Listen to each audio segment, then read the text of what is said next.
Today we're going to be taking a look at Red Dead Redemption 2. Is this game really a masterpiece? Is it really a 10 out of 10? I'm watching a lot of other reviews and pretty much everyone is sucking this game off. Now I know that's probably going to make you think that I'm a hater, right? Like, yo, this guy fucking hated this game. That's not the case. It just annoys me when people choose to look past the flaws of a game because it's such a big game. Same thing with God of War, same thing's happening with this because it's a Rockstar game. So, is this game really a 10 out of 10? Is it a masterpiece? Yes and no. So let me flip the script real quick because people on the internet love to misinterpret what the fuck you're saying. So, disclaimer, this is not a video bashing Red Dead Redemption 2. I repeat, this is not a review bashing the game, only listing the negatives. I like to do fair and unbiased reviews, so I'm going to be listing both the positives and the negatives. So if you're one of those people that gets, easily offended or triggered when someone chooses to point out a flaw in the game that you love and you like to leave dislikes on those type of videos, then fuck you. So, the review, let's begin. I ain't got no lazy eye. No respect for the likes of you. Well, maybe when your mother's finished mourning your father, I'll keep her in black, on your behalf. You think on that, boy? Red Dead Redemption 2. This is a prequel to the first Red Dead Redemption, which was, honestly my favorite game of all time, so my expectations were extremely high, which is why it pains me that my opening statement has to be that Red Dead Redemption 2 manages to both disappoint and exceed all of my expectations at the same time. How does a game do both? Well, let's take a look at the story. Also, I'm going to try my best to make this a spoiler-free review for those who haven't played it yet. So now, the biggest issue for me personally with this game is the pacing. Depending on you and the type of games you like, the pacing of this game, you will either love it or hate it because it's a very slow-paced game. And I don't mean in terms of the story, I mean in terms of everything. This is generally a slow-paced game because of how realistic it is. And, a game being realistic was never a bad thing to me, but the realism in this game is both a blessing and a curse, but I'll get into that when we get to the gameplay section. So, dealing with the story, I think the best way I can help you understand is if I put this chart right here. So I'm editing, I'm going to drop a little chart, a timeline of the story. The biggest issue I have with this game is the story and because of the pacing. The game is 6 chapters long and 2 epilogues, and the first 3 chapters of this game are a fucking grind. Because it is so slow paced, and honestly, if I'm being frank, kind of fucking boring. That's where my disappointment came in, because I was expecting the game to start off with a bang, or I just felt like I was playing the game waiting for it to hit that point where it was like, okay, when is it gonna pick up, when is the action gonna kick off, until I realized this is the entire game is like this. It's generally a slow paced type of game. I honestly felt like chapter 1 and 2 of this game could not have existed and the game would not have played any different. It's not like they showed anything super interesting or a lot of backstory or nothing. The first 2 chapters of this game are pretty much just, the game holding your hand and like tutorials. So it's very slow paced and not much happens. I can say the only interesting thing that happened throughout these 2 chapters were showing how John got his scars. So at this point, I was having a lot more fun free roaming and doing a lot of other things rather than the story. To me, the story just felt like a grind. So I had to force myself to play the story missions because I was having so much fun doing a lot of other things.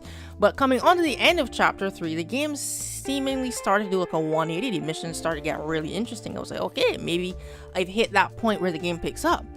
And then chapter 4 happens and it's back to square one. It's like, Jesus Christ. What annoys me is the game is filled with moments like this. Like chapter 4, the Guarma storyline, this is not like a spoiler or anything, but the game is filled with moments like this. Literally me just walking slow, handcuffed to a bunch of other people.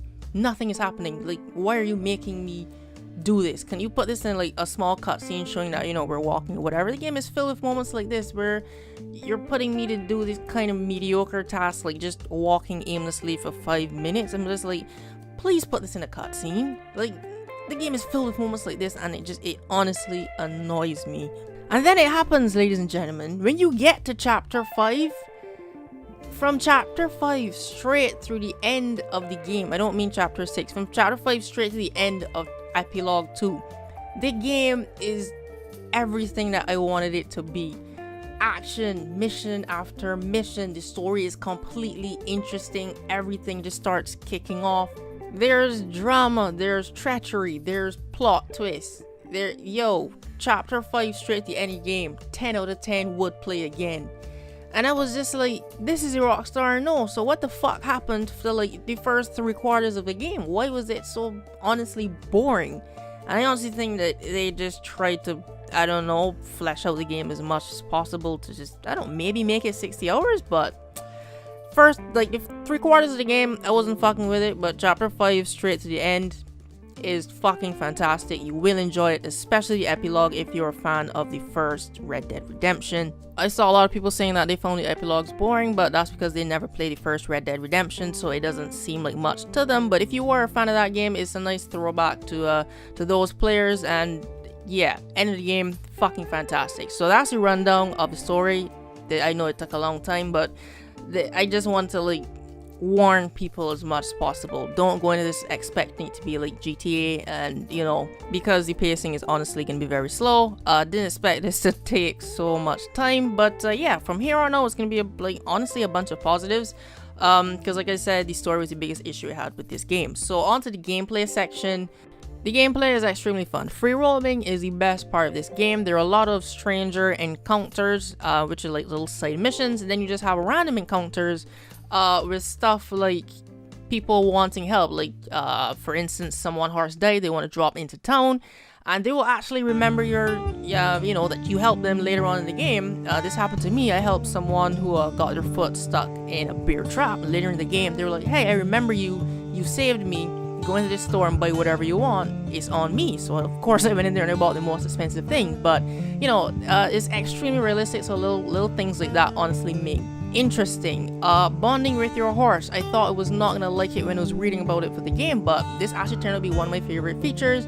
You have a horse, you can brush it, you can feed it, and then the more you bond with the horse, the more stamina it'll get over time, and it will actually listen to you when they're wild animals. It won't just be like, you know, it'll kick you off and run and leave you there to fight the animal. You can actually, you know, it'll trust you and it'll stay with you.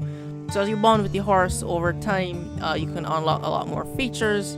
So, you know, that's kind of cool. And there are a bunch of different horses. You can go to stables and get different types of horses with different speeds and acceleration. You can customize. The customization in this game is crazy. You can customize your weapons, your horse, obviously your player. You can get these little trinkets that'll help with your attributes, you know, like making Deadeye last longer, little stuff like that. So yeah, free roaming, hunting, there's a bunch of challenges that you can complete. You can do bounties. There's no shortage of things to do when you're free roaming, so that was honestly my favorite part of the game. Now, the downside to the realism is the thing about making the game as realistic as possible. In the beginning, those features are going to be cool as fuck. Like, oh my god, this is so realistic, this is so cool. But in the long run, those realistic features are going to come back to be very annoying in the long run. For instance, if your horse dies, you have to go bond all over again with a new horse. There are a lot of features like this throughout the game. For example, your character, there's a lot of micromanaging in this game that makes it kind of like an RPG, which I don't like because I'm not a fan of RPGs and micromanaging. So there's that. And then there's also the wanted system. Like, I thought the wanted system in Grand Theft Auto 5 was bad, but yo, if you accidentally brush someone with your horse, you get like 3-4 witnesses and everybody's ready to snitch, and in like less than 10 seconds you're wanted. You have to like run for your life. So yeah, the wanted system is yo, that's I don't like that. Also, if you try to play like an outlaw, they do this thing where they lock down states. So they will lock down that particular part of the map, and you have to change your clothes, change your horse, change your guns, change everything about you, because if you go back into that area wearing anything that you wore before, they're gonna recognize as you, and you're gonna become wanted again. So yeah, those are, again, that's where the realism kind of gets annoying, because it's like, you know, I know I'm wanted and stuff, but at the end of the day, it's still a game. I don't want to have to go and change the clothes that I spent like 10 minutes picking out, and change my horse and change my guns just so they don't recognize that it's me. No, like I said, I know it sounds cool, but in the long run it gets very annoying. So, you know, just bear in mind the game has a lot of features like this. And the last thing I'm going to touch on is the shooting. I don't know if they decided to go a different route from the shooting in the first Red Dead Redemption or GTA 5, but I don't think they should have. The shooting feels kind of clunky and it's honestly annoying as fuck. when you're aiming at someone, the reticule is red, so it's like you pull the trigger, you should hit them, but nah. When you're moving, there's an outer ring, which I guess would mean, you know, your shots are gonna be less accurate. But I remember I was standing stationary shooting at someone who was also stationary, and all of my bullets were missing. I'm like, what the fuck is happening? So yeah, the shooting is kind of clunky. I don't really like it. Again, with the realism, you have to press R2 twice. If it's a pistol, when you press R2 the first time, it's gonna pull on the hammer, and then when you press it again, and he's gonna shoot. If it's a shotgun, it's gonna pull, what's it called, the charging handle? I don't know, but you have to press R2 twice, you know, to do every action. It's realistic, yes. It's kind of annoying because sometimes you pull a gun to shoot at someone and you press R2 and then he just like pulls down the hammer after you've been shot like 4 or 5 times already. So yeah, keep in mind you have to press R2 twice a lot of the time. So yeah, closing statements, final verdict. Bear in mind the game is very slow paced. The story is extremely boring at the beginning. I know a lot of people are going to disagree with me on that, and that's fine. Everyone has their own opinion. But yeah, for me, it was boring as fuck. The ending is great. Beginning, not so much. Free roaming, a ton of fun, but there are a lot of features in here that are counterintuitive to the gameplay, like I mentioned, and that's the downside of the game being so realistic. But for me, the game is 50-50. It has its, you know, extremely good parts, and then it has its downfalls. Online is set to come out this week at the date I'm recording, so when I upload this online probably would have been released already. I'm not gonna give a final recommendation because for this one I don't know. Like I said, it depends on you and the type of games you like. If you like constant action games, I don't know, wait for a sale. If you like those slow paced games, then I don't know, maybe try it. It's up to you, but for me it was 50-50. But we're approaching that 12-minute mark, so yeah, it's gonna be end of this video. Hopefully you found this helpful in making your decision in buying the game or not. So if you did, you can leave a like. If you have the game, comment down below. I know obviously some people would have disagreed with what I said, so I'm open to discussion in the comment section. And subscribe for more gaming reviews. Thanks for watching, and I'll see you in the next video. Also, more Red Dead Redemption videos are going to be uploaded soon, so stay tuned for that. But yeah, I'll see you in the next video. Thanks for watching.